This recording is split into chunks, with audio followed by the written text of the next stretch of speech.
If you watch that trial, you can talk to me about that trial. Certainly if you're a defense attorney, I can talk to you about that trial. I'll tell you this about that trial. When I heard Kelly's testimony from the defense attorney about the fight between two women that went on for several minutes, that the big guy had to break up, that the one woman went back to the car, that he saw a flash, he saw what looked like the woman into the car, fireworks into the car.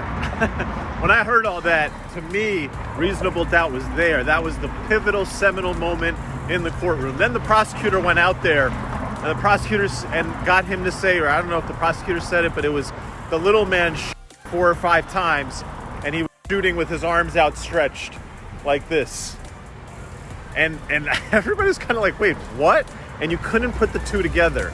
And in my head, I can really put it together, and it was so the defense attorney sort of put it together, but the way it came out to the jury, the way it came out on the transcript, I don't think the jury is able to rectify or see a sequence of events where the shooting starts with the woman and puts something other than an intent on the part of the man to take out and shoot against a woman. And I think that's what this trial came down to.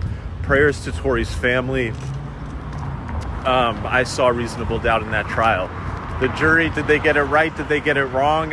They reached a verdict, and that's what verdicts are. It's really not about right or wrong. With Kelsey coming in and saying she is invoking her Fifth Amendment right to remain silent and not testify. When someone invokes the Fifth Amendment, they have to be invoking it because if they were to testify, they would be giving testimony that incriminates themselves. She said, I will not testify because I would be giving testimony that I'm incriminating myself. That's what it means when she invoked the Fifth Amendment. Now,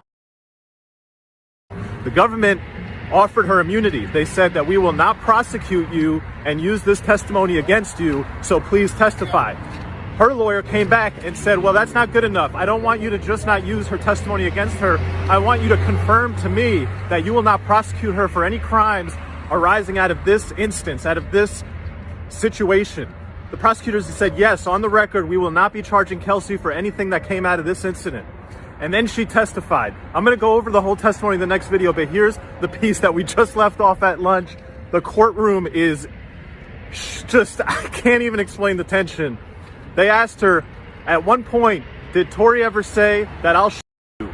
And she said, I'm invoking my Fifth Amendment right, which suggests, they asked her, what's the context? When did he say I'm going to shoot you? She said, I invoked the Fifth, which suggests that the context was Kelsey was doing something, perhaps Meg was also doing something that would incriminate her. That's the context. That's what I get from it. That's my opinion. That's my read of it. For those of you who have been telling me that I'm biased and that there's only one angle to this story and that a man pulled 5 times at another woman and that the prosecutors haven't charged him with attempted murder, but I'm biased.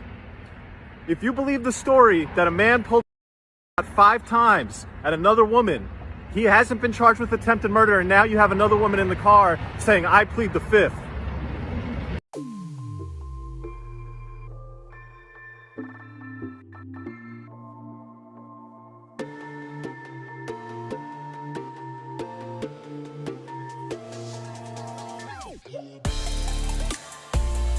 Thanks for watching TWT TV. Share your thoughts in the comments down below. Don't forget to like, share and subscribe.